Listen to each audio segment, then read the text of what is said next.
Va, quédate así, güey, no me cierres las puertas. Vamos, deposita los celulares.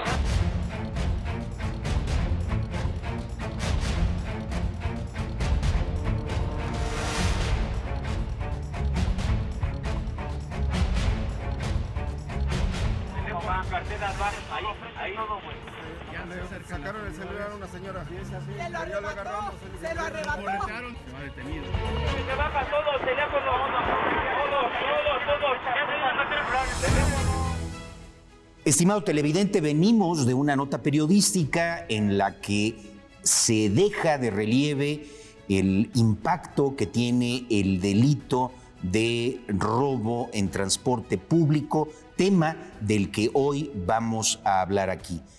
Están conmigo en los diálogos jurisprudenciales de esta noche la magistrada Alelí Segura Rocha y el señor juez Alejandro Rosales Díaz. Como es costumbre, estamos aquí, nos damos cita en el Salón Rojo, en el Salón de Plenos del Poder Judicial del Estado de México y llegamos hasta sus hogares gracias a los auspicios de AMX Noticias. Y entremos en materia. El robo en transporte público tiene, digamos, una sensibilidad muy particular, magistrada. ¿Por qué razón? Bueno, el robo a transporte público es un delito que azota a nuestra sociedad de manera impactante. Y lo más preocupante es que el número de robos de transporte público nunca se ven reflejadas en una estadística de algún juzgado, tribunal o bien de tribunal de alzada, porque la gente teme presentarse ante las autoridades que inician una investigación por falta de tiempo, por temor o por no magnificar precisamente sus bienes jurídicos tutelados, porque no solamente estamos hablando de patrimonio, sino de seguridad, de vida, de integridad. Pero atendiendo al sector que más golpea el robo de transporte a público, la gente prefiere continuar con una vida diaria, cotidiana, sin asistir ante una autoridad como es el agente del Ministerio Público, como es un fiscal a realizar denuncia, porque cree que tiene mayor relevancia el tiempo para llegar a su trabajo, a su hogar o a su destino, que prever este tipo de situaciones que viven día con día. La importancia es que ataca a un gran núcleo de la población y no podemos pensar que solamente aquella población que está en desventaja económica hacia con las personas que tienen un transporte propio, porque no podemos perder de vista que cualquier persona en cualquier momento tiene la necesidad de abordar un transporte público de pasajeros. Entonces, si bien es un delito que ataca a aquellas zonas o aquellos lugares vulnerables, a veces solitarios, no perdona a ningún nivel de la sociedad. El componente más importante entonces que podríamos abordar es que no se denuncia el delito. No se denuncia el delito, su señoría. En principio, antes de dar respuesta, doctor, agradecer la invitación, saludar a la magistrada, honrado de la compañía de ambos y agradecer también al Poder Judicial que hace la invitación y saludar al auditorio al respecto. Y en efecto, como bien lo está comentando la magistrada en este momento, creo yo, al menos en el contacto que he tenido con la función judicial que en este momento se me permite, que uno de los más grandes problemas con respecto a la sociedad es que no se denuncia el robo en el transporte público. Es una situación que cotidianamente, que diariamente afecta a la sociedad y como bien lo ha manifestado la magistrada, no únicamente a esos sectores desaventajados económicamente, sino todos aquellos que nos encontramos ante la necesidad de uso del transporte público. Creo que la mayoría o todos aquí hemos tenido la necesidad de requerir esos servicios y es precisamente esa falta de conciencia a veces que tenemos como gobernados, pues derivado a tal vez el tiempo que toma realizarse las denuncias, el seguimiento que se debe dar con respecto a las mismas, tal vez sean requeridos para comparecer en procesos, en diversas instancias, lo que obstaculiza que la gente vaya, que denuncie, que ponga en conocimiento de la autoridad investigadora esa circunstancia y que pueda permitir al Estado dar respuesta a esa problemática social tan grande, doctor. Yo quisiera poner sobre la mesa el hecho de que ciertamente es un mal bastante difundido en nuestro país, la impunidad derivada, entre otras causas, precisamente por que no existe esta cultura de la denuncia. Pero incluso ahí tendría que ver hasta confianza con las instituciones y con las autoridades. No sé si estaría yo en lo correcto. Sí, desde luego coincido. La gente hoy en día no es desconocido para todos los que integramos el sector público, que hay esa especie de desconfianza, esa especie de descontento muchas veces con respecto a la manera en la que se manejan este tipo de asuntos. Pero se invita a la sociedad desde el punto, al menos jurisdiccional, en el que nos encontramos, tanto la magistrada como su servidor, a que existe esa respuesta por parte del Estado, y la única manera de poder accionar esa respuesta es poniéndola del conocimiento de la autoridad. Así habrá muchos más casos de éxito en los cuales se puedan resarcir toda la serie de daños causados por este delito que afecta tan cotidianamente, doctor. La lógica me diría entonces, si hay una denuncia, consecuentemente abatimos impunidad y además de todo abatimos este prejuicio hacia las autoridades y hacia las instituciones. Pero hay algo, ¿en qué se distingue el tipo penal, ¿no? Porque es un tipo penal específico. El genérico sería el robo. ¿Y por qué en específico robo en transporte público? ¿Qué componente tiene que lo hace diferente de los otros tipos de ilícitos vinculados con el robo? Bien, hablando del robo en materia genérica, podemos establecer que el robo es el apoderamiento de bienes muebles que son ajenos a aquellas personas que denominamos activos y que no existe derecho por parte de estos, ni tampoco consentimiento de los poseedores o propietarios de esos objetos. Apoderamiento de bienes muebles sin consentimiento de la parte ofendida. Partiendo del tipo básico, existió la necesidad de hacer reforma para establecer una descripción típica precisamente en el delito de robo de transporte público a pasajeros por esta razón del impacto social que existe. Entonces viene una reforma donde se dice se tiene que sancionar a aquellas personas que aborden un vehículo automotor que tenga como finalidad transportar a las personas de un lugar a otro, es decir, que sean de transporte público.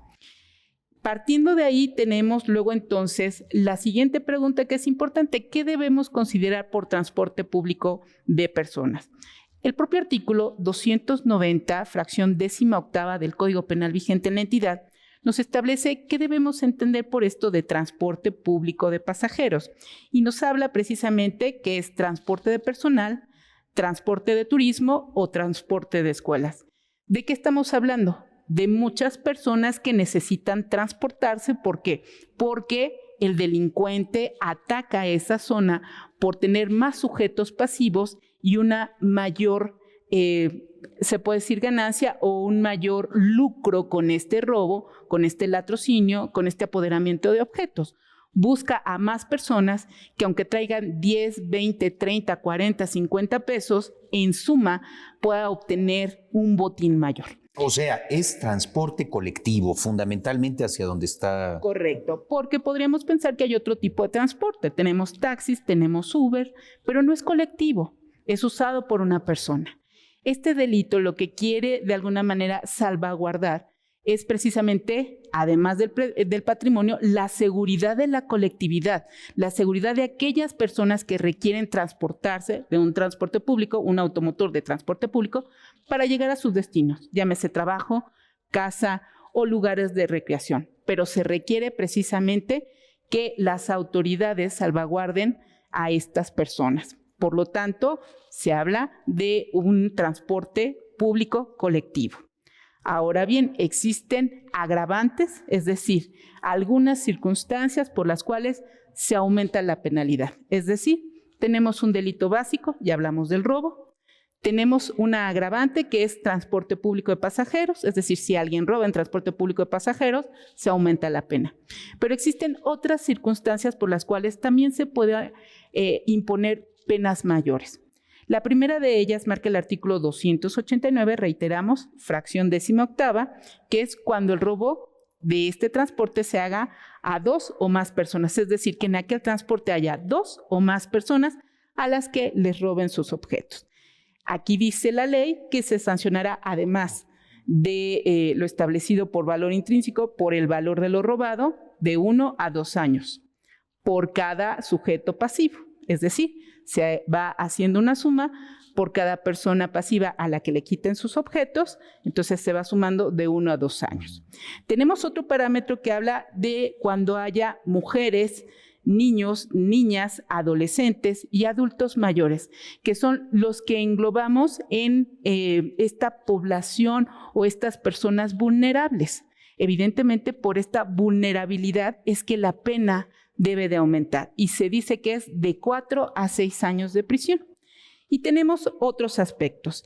Dice la ley que cuando sea en equipaje o valores de transporte que sean robados en cualquier lugar del trayecto, pues bueno, se impondrá una pena de 4 a 6 años de prisión, además de las sanciones ya establecidas. Entonces, poco a poco ha existido la necesidad de aumentar mayores penas porque este delito tiene un gran impacto que, reitero, no se ve reflejado en un órgano de investigación como es el agente del Ministerio Público, que no se ve reflejado en un proceso y no se ve reflejado en recursos de apelación porque la gente teme presentarse a hacer la denuncia por tiempo o por cuestión de la propia seguridad. Entonces, creo yo que a través de este tipo penal, la gente debiera estar un poco más tranquila de pensar que si hace una denuncia, existen sanciones para que este tipo de personas puedan de alguna manera dejar de estar en aquellos lugares que se sabe cotidianamente abordan estos vehículos automotores para hacer los robos. Y cotidianamente se trata de lugares un poco alejados o sin vigilancia policíaca. Entonces, sería muy importante que la gente tenga esta convicción de que hacer una denuncia es importante para que estas personas puedan salir de aquellos lugares donde cotidianamente roban. Muy bien, magistrada. No se vaya, quédese con nosotros. Estamos hablando de robo en transporte público.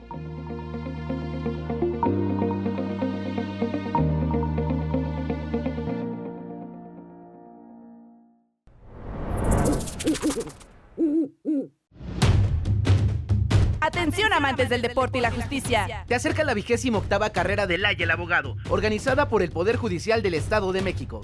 Tienes hasta el 5 de julio para inscribirte y ser parte de esta tradición. 5 y 10 kilómetros. Varonil, femenil. Personas con discapacidad. Veteranos de 50 y más. Libre Y una exclusiva para litigantes. Te esperamos en la línea de salida. También habrá ruta para ciclistas.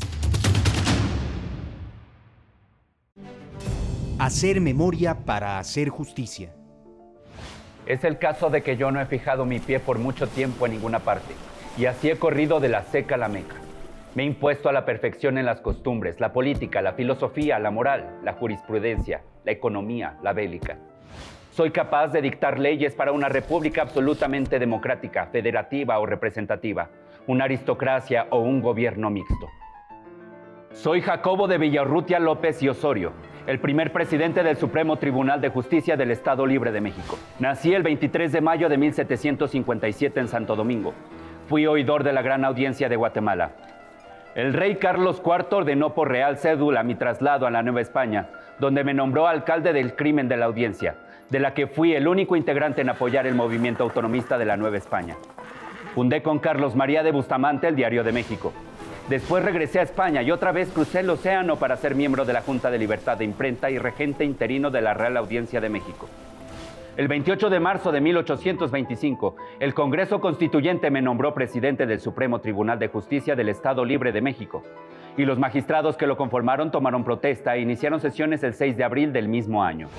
Que la conducta y operaciones del Supremo Tribunal de Justicia sean la más segura y elocuente demostración de la sincera gratitud de sus ministros y sus votos, de contribuir a la mejor armonía, paz y felicidad del Estado. Así lo dije. En 1827 dejé el cargo y después fui ministro de la Suprema Corte de Justicia de la Nación. Víctima del cólera morbus, dejé este plano en 1833. Por cierto, aquella pandemia se registró en actas del Poder Judicial del Estado de México.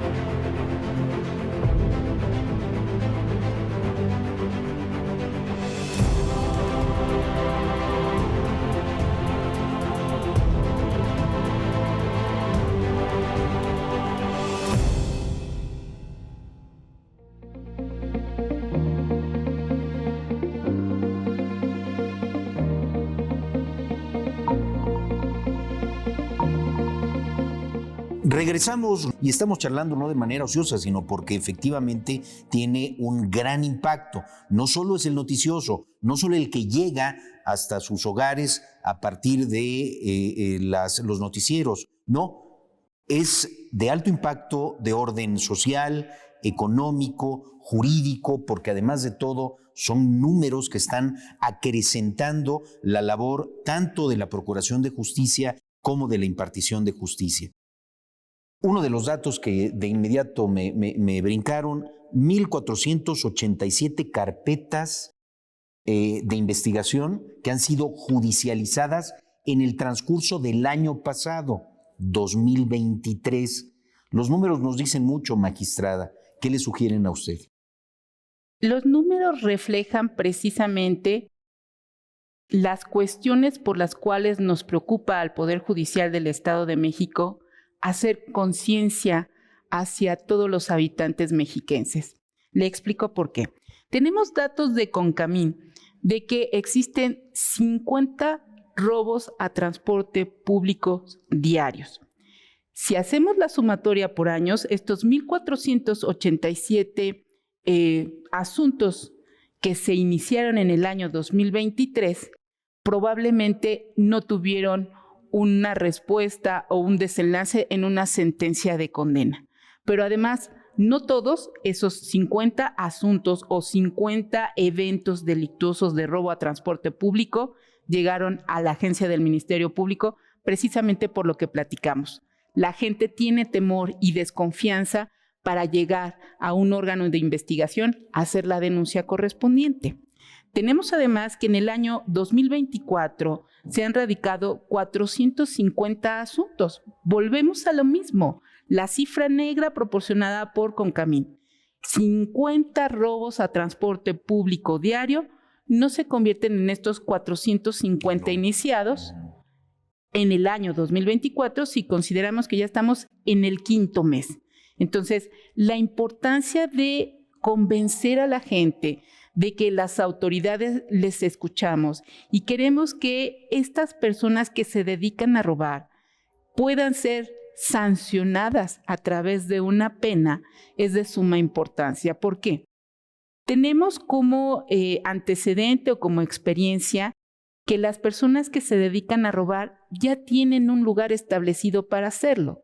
Buscan aquellos puntos que no son vigilados cotidianamente por elementos policíacos. O sea, siguen patrones. Correcto, correcto. Entonces, buscan esos lugares vulnerables para efecto de cometer el evento delictuoso. De ahí nacen estas cifras, 50 robos diarios que no son sancionados, que no generan un inicio de una carpeta de investigación, no generan un proceso y no llegan a recursos de apelación. La gente no quiere ir con órgano de investigación por temor, por desconfianza. Entonces, esto nos preocupa, por supuesto, un delito que ataca a un gran número de nuestra sociedad. Qué importante sería que la gente tuviera conocimiento que se les va a escuchar y que se les va a proteger. a través de una investigación, a través de un proceso y a través de una sanción de aquellas personas que cometen los robos. ¿Qué podemos abonar a ello, su señoría? En principio es alarmante, resulta ser alarmante escuchar este tipo de estadísticas. Es increíble que si diario se están suscitando aproximadamente 50 robos, estén al quinto mes, al mes de mayo, únicamente erradicados 450, lo cual, como bien lo ha manifestado la magistrada, no hace justicia, no permite otorgar esa respuesta que nosotros como ciudadanos, porque todos lo somos, esperamos de nuestro gobierno, esperamos de la autoridad. Pero ¿qué pasa? Principalmente por esa falta de compromiso social que tenemos como gobernados, porque no nada más es esperar que de manera aleatoria, de manera espontánea, surja la respuesta del Estado, sino tiene que haber ese primer paso por parte de los gobernados de ponerlo en conocimiento de la autoridad. Yo cotidianamente, en la experiencia que he tenido, en ese honor que he tenido en este momento de juzgador, de poder dirimir las controversias de mis semejantes, sí he advertido una serie de problemáticas al respecto. Cito un ejemplo: un robo que normalmente, como lo manifiesta la magistrada, son en lugares ocultos, claro, para propiciar la propia actividad delictiva, se surte con muchísimos pasajeros, digamos un número aleatorio 30, y que al momento de uno estudiar el asunto, de uno poder inmediar los elementos de prueba con los que el agente del Ministerio Público cuenta en su indagatoria, únicamente están como testigos el chofer, que seguramente se ve presionado por su superior a denunciar, pues él es el responsable en ese momento del vehículo, y la víctima o las víctimas las que directamente, las que directamente sufren ese detrimento en su patrimonio. Pero no nos ponemos a reflexionar que todas las personas que vamos a bordo de un vehículo de esta naturaleza, de un transporte de esta naturaleza, somos susceptibles con respecto a nuestra vida, a nuestra integridad. En efecto, las personas que se suben armadas. Imagínense el grado en el que ellos actúan para poder, entre uno o dos personas o los que vayan, poder someter a todo un vehículo de esta naturaleza. Entonces, sí hay en la práctica mucha problemática al respecto. Yo sí advierto esa falta de compromiso social y creo en ese deber de todos los que advertimos la presencia de un hecho delictuoso. Tenemos obligación de ir a la autoridad y ponerlo en conocimiento. Eso acrecentará paulatinamente la respuesta del Estado y los números, que yo sí advierto alarmante, como lo anticipé, puedan ir mejorando, doctor. Magistrada, estamos charlando sobre el flagelo y sobre los elementos bajo los cuales los toma la autoridad. Y la autoridad, en realidad, ¿qué es lo que está haciendo para ser más sensible a este tipo de delitos? Bueno, tenemos que aquí, en este tipo de asuntos, cotidianamente alguno de los pasajeros, a lo mejor más de uno, cuando se ven inmersos en este evento delictuoso, buscan autoridades para que las personas que fueron aseguradas, cuando así lo es, sean puestos a disposición del agente del Ministerio Público. Sabemos que cualquier persona puede detener a una persona cuando está cometiendo un delito en flagrancia. Cotidianamente es así. A veces los pasajeros se unen y logran el sometimiento de él o los sujetos o personas que cometen el robo en transporte público de pasajeros. Buscan a las autoridades. Estas, a su vez, cuando tienen conocimiento, se trasladan al lugar donde aconteció el evento delictuoso y la finalidad de ellos es trasladar a estas personas detenidas ante la agencia del Ministerio Público, pero muchas veces no toman nota o no tienen los recursos para trasladar a las víctimas o a la víctima ante la agencia del Ministerio Público y los dejan que se trasladen por sus medios. ¿Qué pasa en este tiempo? La gente reflexiona y es cuando toma la decisión probablemente de no asistir porque tiene que llegar temprano a su trabajo, porque tiene que llegar a su casa o porque considera que lo que le robaron, 10, 20, 30 pesos, 50 pesos, 1,000 pesos, no es suficiente como para gastar más en comparecer ante la gente del Ministerio Público y hacer la denuncia correspondiente. Es bien importante que a los primeros respondientes se les capacite constantemente para que puedan, además de realizar el aseguramiento conforme a los protocolos de actuaciones, también puedan orientar a las víctimas y puedan darles la facilidad de trasladarlas a la agencia del Ministerio Público. Muchas veces entre autoridades se apoyan, se auxilian cuando se llaman, pero no siempre es así, y sobre todo en lugares despoblados. Entonces, la capacitación de estos, como a otros elementos de diversas instituciones, llámese aquellas personas que son llamadas para atender a algún lesionado cuando se comete el evento delictuoso de robo de transporte a público, también se les hace el llamado para que comparezcan a emitir declaración. Cotidianamente, las personas cuando llegan a un proceso y a un juicio, solamente llegan a manifestar que ellos atendieron a una persona lesionada y que no saben nada del evento.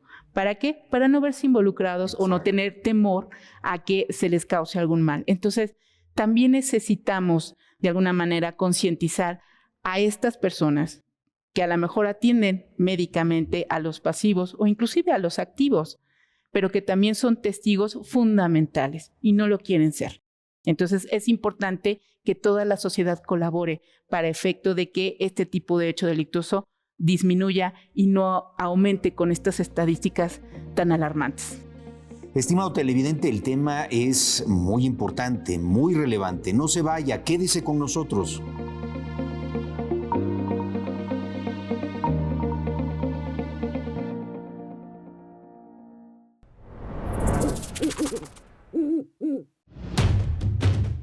Atención, amantes del deporte y la justicia. Te acerca la 28ª carrera de Laya el Abogado, organizada por el Poder Judicial del Estado de México. Tienes hasta el 5 de julio para inscribirte y ser parte de esta tradición. 5 y 10 kilómetros. Varonil, femenil, Personas con discapacidad. veteranos de 50 y más. Libre y una exclusiva para litigantes. Te esperamos en la línea de salida. También habrá ruta para ciclistas. Hacer memoria para hacer justicia. Águilas imperiales en posición de vuelo, en su cuello laurel, muestra de poder y sabiduría, ventanales y puertas contorneadas por hojas de roble y bellotas, símbolos de fortaleza, valor y moral.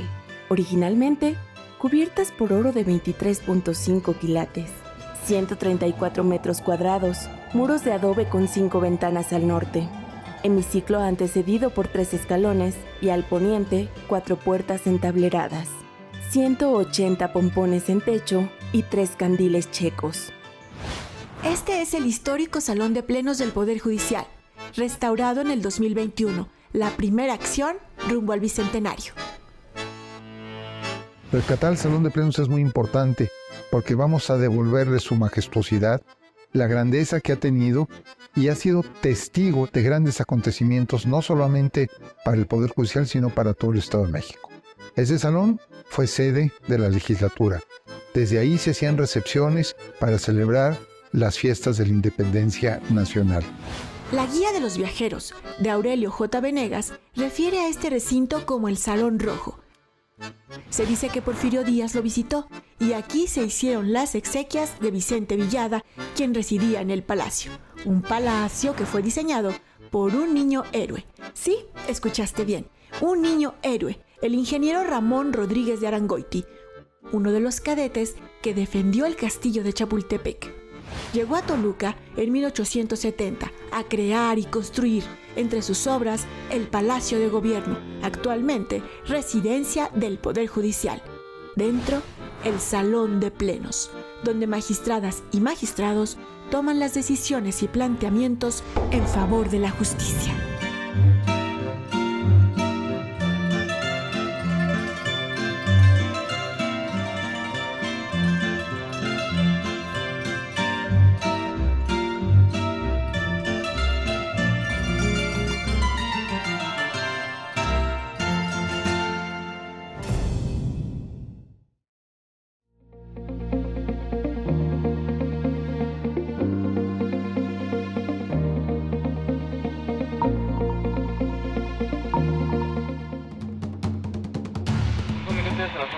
Para abordar las necesidades en seguridad y fortalecer la implementación de mejores prácticas en la administración de justicia, el titular del Poder Judicial del Estado de México, Ricardo Sodi Cuéllar, participó en el evento Unidos por un Transporte Seguro, con integrantes de la Asociación de Empresarios y Ciudadanos de México, la Fiscalía General de Justicia y el Ayuntamiento de Tlalnepantla. Durante la reunión, realizada el pasado 9 de febrero en la Comisaría General de Seguridad Pública de ese municipio, el magistrado presidente enfatizó que los poderes en la entidad están coordinados y respaldados por la fuerza de la ley y el derecho para enfrentar las resistencias de la delincuencia. ¿Qué necesito para acreditar el delito? Refirió Sodi Cuéllar, al tiempo que destacó que la situación actual del país y del Estado obliga a las instituciones a analizar la realidad, tomar medidas y trabajar en conjunto. Tras escuchar las preocupaciones de los transportistas sobre delitos como robos y extorsiones, el presidente del Tribunal Superior de Justicia mexiquense propuso desarrollar estrategias que promuevan la denuncia y eviten prácticas dilatorias en los juicios, conduciendo a que las víctimas abandonen sus casos. Ante el presidente municipal de esa demarcación, un proyecto de Código Penal. El titular del PJT-Domex subrayó la importancia de que tanto la Fiscalía como el Poder Judicial de la entidad crezcan al mismo ritmo para asegurar una procuración y administración de justicia eficientes ante una población de 18 millones de habitantes, a la que responden 2.8 jueces por cada 100,000. Estimado televidente, regresamos luego de una cápsula en la que el magistrado presidente, el doctor Ricardo Sodi Cuéllar, tuvo un encuentro bastante sólido, contundente, una charla abierta, generosa y con el ánimo de resolver el problema con diversos transportistas. Venimos charlando sobre robo en transporte de pasajeros. Yo quisiera, de alguna manera, cuestionarle, magistrada, para que el amable público que nos está escuchando desde el otro lado del televisor, que nos está viendo, que le digamos cómo se desahoga un juicio de una persona que ha sido sorprendida cometiendo este delito, cómo interviene tanto la víctima como a quien se le imputa la comisión del delito, cuánto tiempo tarda, cómo se desahoga el juicio. Creo que sería muy interesante y muy ilustrativo para nuestros televidentes el que pudiésemos especificar estas cosas. Yo también creo que es una parte bien importante para que una víctima, una parte ofendida, pudiera visualizar cuánto tiempo puede invertir en un proceso para un desenlace en una sentencia absolutoria o condenatoria. ¿Y por qué es importante? Porque esta sería la manera de convencer a aquellas personas afectadas para que sí comparezcan ante un órgano investigador. Por supuesto, cuando una carpeta de investigación es judicializada, es decir, una vez que el Ministerio Público ya recabó los datos necesarios para presentar un asunto ante un juez de control, no es necesaria la presencia de la víctima en las primeras audiencias. La experiencia nos dice que son pocas las partes afectadas, víctimas o parte ofendida, que comparecen a una audiencia inicial, que es donde se califica la detención de él o los activos. Posteriormente, formulación de imputación, que es cuando el agente del Ministerio Público les pone en conocimiento por qué se les está investigando. Solicitud de vinculación a proceso. Puede existir una duplicación del plazo constitucional, es decir, se le puede dar más tiempo a el imputado o los imputados para que presenten pruebas de alguna manera para que se puedan defender, existiendo un desenlace por parte del juez al emitir un auto de vinculación a proceso o no de vinculación, es decir, donde les comunica a las personas detenidas si se continúa con la investigación o no hay datos suficientes y se les da una libertad. En estas primeras etapas no es necesaria la presencia de la víctima. Reitero, tenemos la experiencia de que algunas de las personas afectadas sí comparecen y pueden hacer manifestaciones. Tenemos después la etapa de investigación, se fija una fecha para que se termine la investigación judicializada y el plazo máximo es de 6 meses, de 2 a 6 meses. Durante este tiempo tampoco es necesario que la víctima se presente ni ante el juez de control puede ser que la gente del Ministerio Público le llame para recabar más datos de prueba, pero lo importante es que en esta etapa la víctima o la parte ofendida no debe de sentirse en amenaza. ¿Por qué? Porque tiene una representación por parte de algún asesor jurídico y el agente del Ministerio Público, que es el órgano acusador, es quien va a presentar el asunto ante el juez.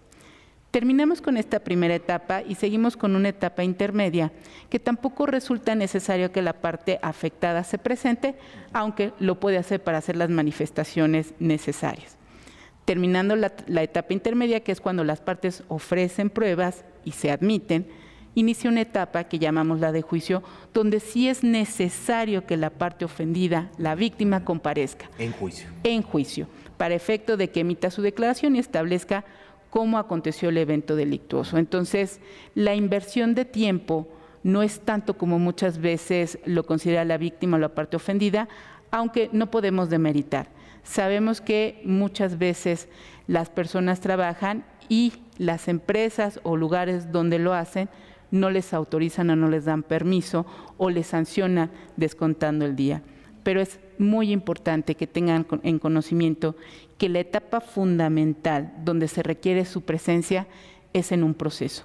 Y de acuerdo a los nuevos criterios jurisprudenciales emitidos por la Suprema Corte de Justicia de la Nación, el proceso debe de desahogarse en un tiempo muy reducido.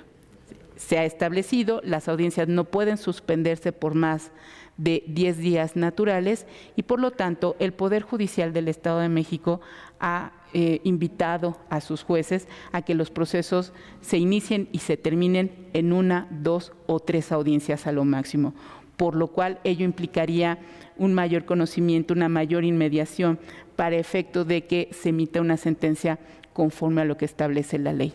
Por lo tanto, reitero, sería muy importante que la víctima no pierda de vista esa situación. La etapa más importante donde se requiere su presencia, es en la etapa de juicio. De alguna manera, su señoría, estamos dando alicientes para que las víctimas no se marginen y además de todo actúen, ¿no? Y rompamos, ¿no?, con este prejuicio de que mañana va a salir, en unos días sale, son de los que dejan libres de inmediato. ¿Estoy en lo correcto? Sí, claro.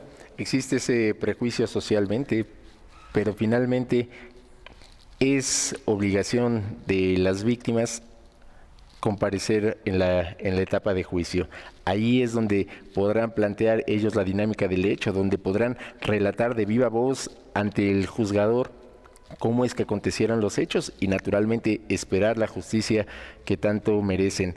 Ellos a lo largo del proceso podrán comparecer o no. La ley dice que su presencia o más bien su incomparecencia no suspende la tramitación de las audiencias, pero finalmente sí es en la etapa de juicio donde forzosamente ellos tienen que ir ante el juzgador de tribunal de enjuiciamiento y plantear esa dinámica fáctica. Y ello deviene de un principio constitucional, ello deviene precisamente de que el órgano jurisdiccional, quien ha de resolver en definitiva, debe de inmediar, debe de advertir, debe de valorar de forma presencial los elementos de prueba. Y de ahí que es tan importante el contar con la presencia de las víctimas y que no queden en impunidad estos asuntos, doctor. ¿Tenemos juzgadores especializados en este tipo de delitos, magistrada?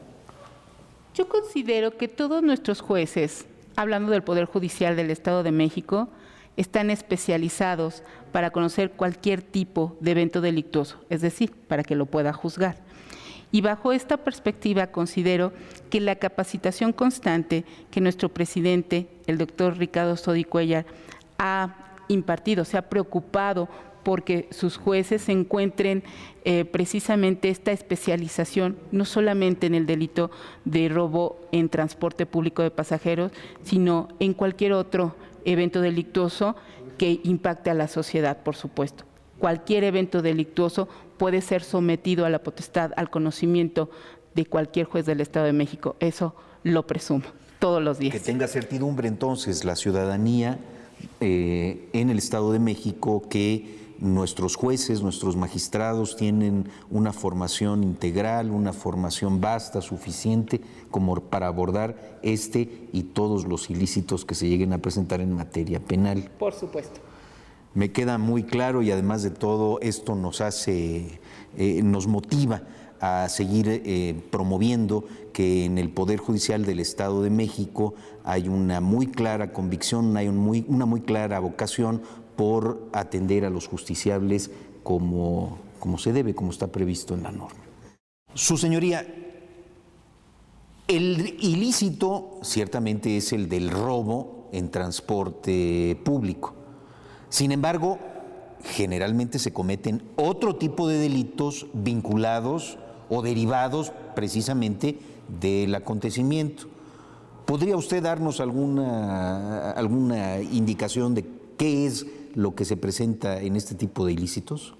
Sí, bueno, normalmente como este tipo de ilícitos se suscita de forma oculta, es decir, muchas veces en ausencia de autoridades, en ausencia de todas las condiciones que pudieran generar su evitación, es dable que en el transcurso, en el desarrollo de este evento delictivo se puedan suscitar otros delitos. Ha habido lesiones, homicidios, violaciones. El delito que se puede imaginar.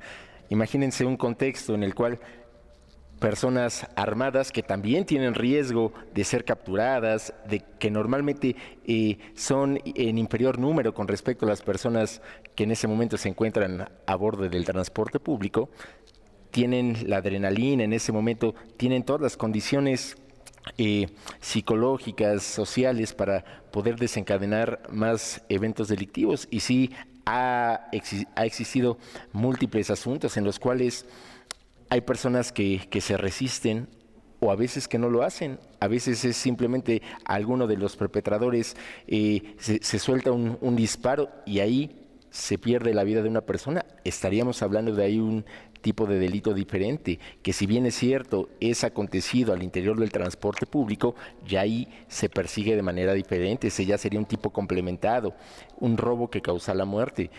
Pudiera ser también a bordo de un transporte público en un horario ya nocturno, o no lo puede ser. Cada asunto es totalmente diferente, en el cual se generan violaciones, que se generan abusos sexuales. Eso se sanciona totalmente independiente. Vamos a pensar que aparte de robar, las personas violan a alguna víctima o abusan sexualmente de ellas. ¿Hay concurso ahí? Sí, claro. Claro, se persiguen autónomamente, pero finalmente se sancionan a través de las reglas del concurso. Así lo establece el Código Penal. Muy bien. Estimado televidente, no se vaya, quédese con nosotros.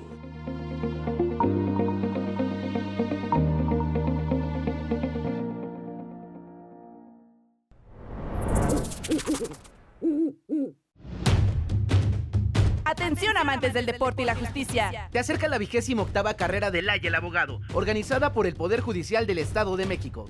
Tienes hasta el 5 de julio para inscribirte y ser parte de esta tradición. 5 y 10 kilómetros. Varonil, femenil. Personas con discapacidad. Veteranos de 50 y más. Libre y una exclusiva para litigantes. Te esperamos en la línea de salida. También habrá ruta para ciclistas. Hacer memoria para hacer justicia. Giuseppe y la herencia del cacique de Jilotepec. Murió mi padre. Giuseppe de Santiago es protagonista de un expediente de 1583, el más antiguo del Archivo General del Poder Judicial del Estado de México. Escrita en náhuatl y español, se trata de la primera causa civil de la que tenemos noticia en México. Giuseppe era el único hijo legítimo y heredero universal del rico cacique indígena de Toluca, don Bartolomé de Santiago, principal del pueblo de Jilotepec. Compareció ante el alcalde para querellarse contra su madrastra, la indígena María Ramírez, pues hacía más de un año que su padre había fallecido y ella mantenía la tenencia de muchos bienes sin darle cuenta. Giuseppe solicitó que se citara a su madrastra a declarar. Manifiesto que heredé de mi padre 2 casas, 2 estancos, una petaquilla de chalchihuites y 300 hanegas de maíz. La justicia estaba a cargo de un alcalde ordinario, pero al conocer el pedimento de Giuseppe, el mismísimo virrey de la Nueva España, don Lorenzo Suárez de Mendoza, intervino. Atended al querellante, que se le haga justicia breve y sumariamente por haber sufrido agravio. El alcalde realizó inventario de bienes, velas, mantas, cobijas, enaguas, camisas, pinturas, libros en lengua mexicana, vestiduras de plumas de águila, mantas de pluma, piedras preciosas, objetos de oro. Se hizo una partición y para no dejarle en desamparo, María conservó casas que podían rentarse y siguió usando cementeras que a su muerte serían de Giuseppe. De cierta forma, un usufructo vitalicio. Era lo justo. En el juicio se aplicaron las 7 partidas de Alfonso X el Sabio, que en la Nueva España se convierten en derecho indiano. Un expediente que muestra sincretismo jurídico. Hoy, parte de México en la memoria del mundo de la UNESCO.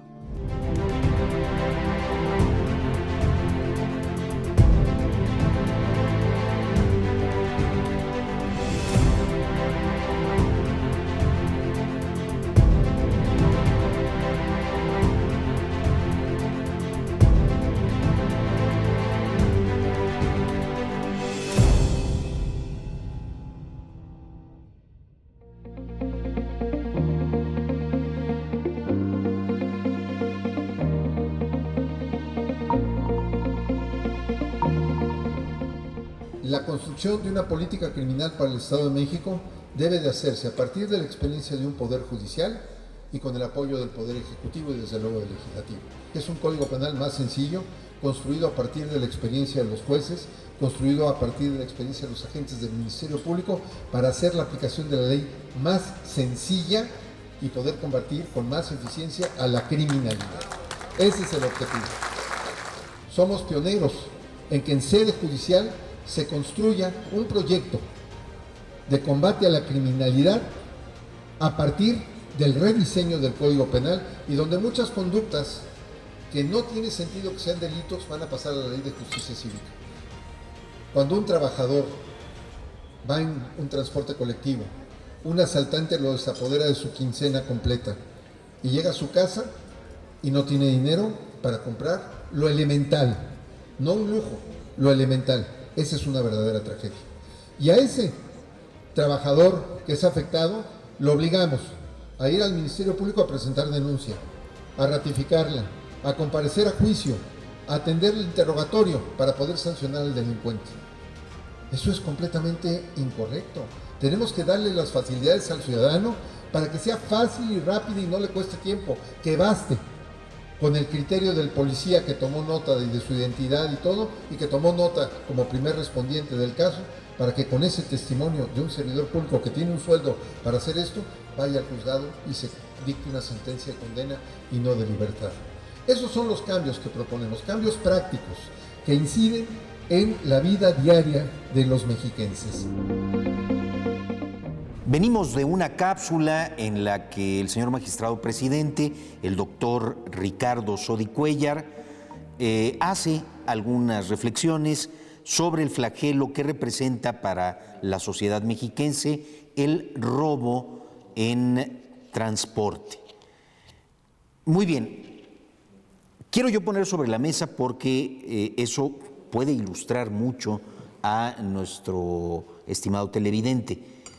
No es lo mismo el robo a un transporte de carga que el robo a un transporte colectivo a donde vienen personas. ¿Cuál es la diferencia esencial, la diferencia sustancial de ambos tipos de robo? Bien. Porque ambos son muy cotidianos, como lo mencionaba usted.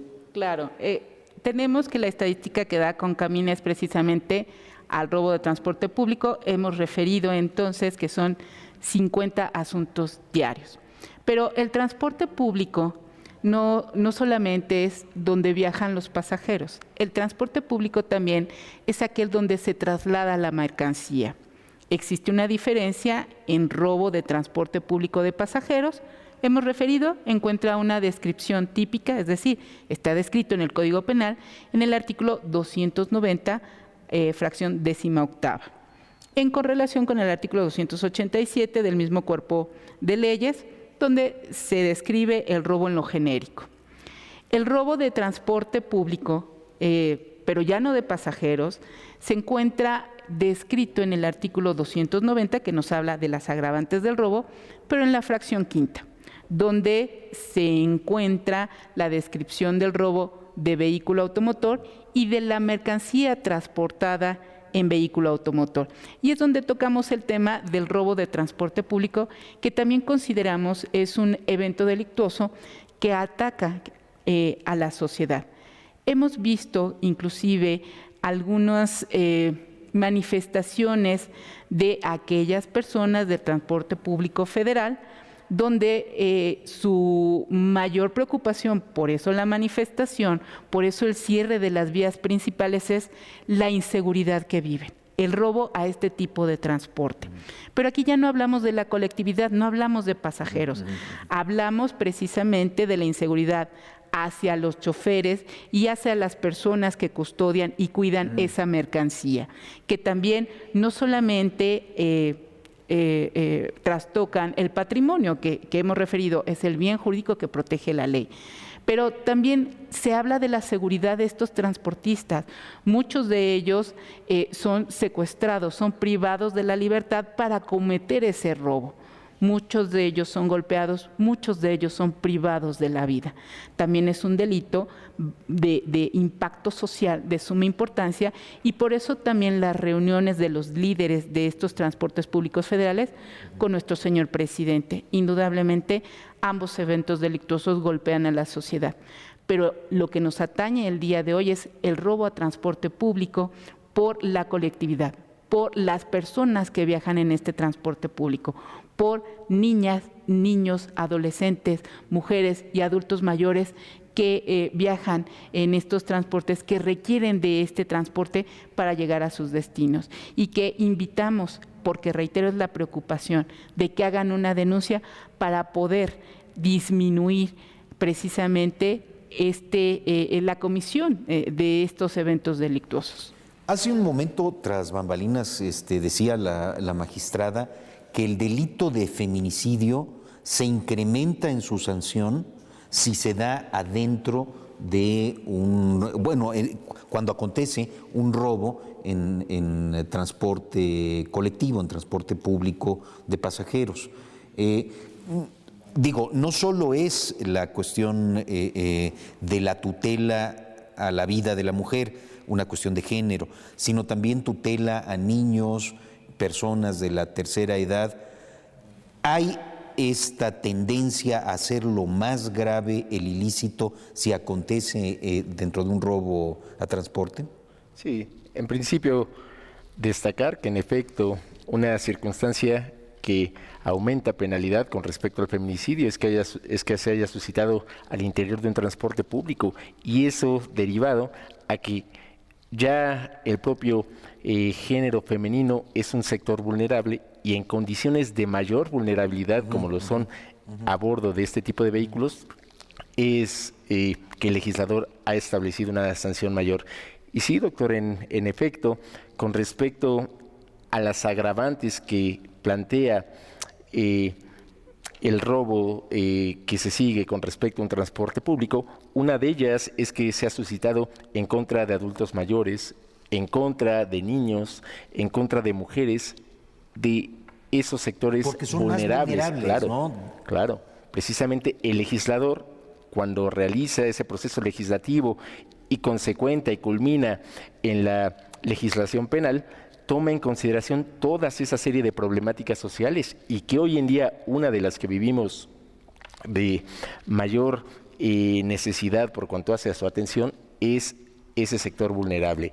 No nada más son mujeres, también son niños, son adultos mayores, toda esa serie de personas que están en esa condición de vulnerabilidad, y que en efecto la ley, al menos aquí en el Estado de México, sí establece mayores sanciones cuando se cometen en contra de estas personas.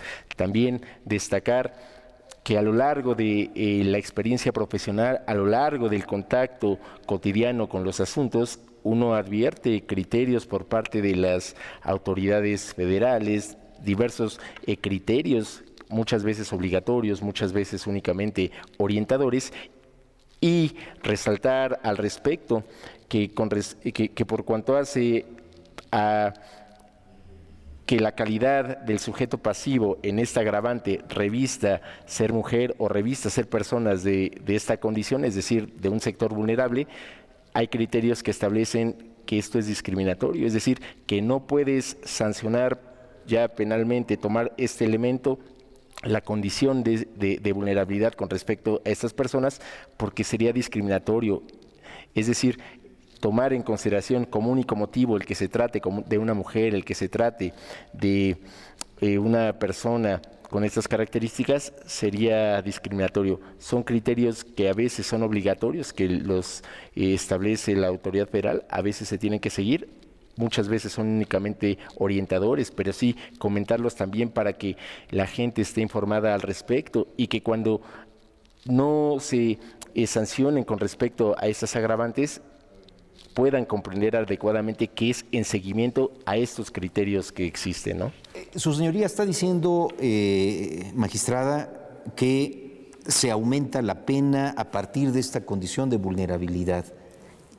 Yo a veces me he cuestionado si no es propicio este tipo de ilícitos por su impacto, no solo social, económico, sino de orden político. Muchas veces hemos hablado, y ya hemos hablado aquí, del populismo penal. Esa es una pregunta. ¿Se presta este tipo de ilícito para esta motivación de orden política y eventualmente su impacto en el poder legislativo? Nosotros le llamamos política criminal. Y evidentemente la política criminal nace precisamente de los fenómenos que se van dando en la vida diaria cuando se comete un hecho delictuoso. En tratándose de robo en transporte público de pasajeros, evidentemente ha existido la necesidad de ir agravando la pena impuesta cuando se trate de transporte público donde se encuentren más de 2 personas. Es decir, porque debe de ser mayor la pena por el número de sujetos pasivos. Eso antes no estaba contemplado. Existe la necesidad porque se va acrecentando este evento delictuoso y se requiere de esta política criminal. Se piensa que a mayor sanción puede inhibirse la comisión del evento delictuoso. Yo no comulgo con penas máximas para inhibir el hecho delictuoso porque creo que la historia nos ha traído a colación que esto no es lo correcto. No es así. Sin embargo, sí debemos atender a una política criminal, sí debemos escuchar a los ciudadanos. Y si no existe denuncia, luego entonces debe de verificarse los mecanismos a través de los cuales se pueda dar esa seguridad para que la víctima sí llegue ante un órgano investigador a hacer una denuncia. Por eso la política criminal, por eso el Estado ha considerado que cuando haya 2 o más personas, la sanción vaya siendo mayor. No es lo mismo robarle a 2 personas que a 30. No es lo mismo poner en peligro el patrimonio, la integridad, la vida, por estas armas que se refiere, se encuentran dotados el sujeto activo y que someten a las víctimas. Entonces, sí es necesaria esta política criminal. Ahora, en tratándose de mujeres, de niñas, niños, adolescentes y adultos mayores, volvemos al mismo punto que ya tocamos, sectores vulnerables. Es cierto que en el evento delictuoso de feminicidio, cuando se realiza en transporte público, la reparación del daño como sanción es mayor. ¿Por qué? Porque efectivamente existió una exposición de motivos cuando se toca estos asuntos de que ha aumentado los delitos en robo de transporte público. La necesidad de una mayor sanción y de una reparación del daño mayor hacia la parte ofendida o víctima. Por lo tanto, sí creo que la política criminal es necesaria. También creo que las penas máximas no disuaden precisamente la comisión del evento delictuoso, pero sí es una respuesta al llamado de todas las víctimas, que reitero, se requiere de que comparezcan a hacer la denuncia. Es sumamente importante. Yo creo que este es uno de los puntos medulares de la charla tan agradable que hemos sostenido esta noche, la cultura de la denuncia. Estimado televidente, si usted es víctima de un delito, denúncielo. llévelo hasta sus últimas consecuencias, no para ser una cifra más, sino para que efectivamente se materialice la justicia. Quiero dar las gracias a los invitados a Diálogos Jurisprudenciales esta noche. Quiero agradecer también a los auspicios de AMX Noticias, a mis compañeros de la Coordinación de Comunicación Social, a usted, televidente, que nos concede entrar hasta sus hogares, y déjeme decirle finalmente buenas noches y buena suerte.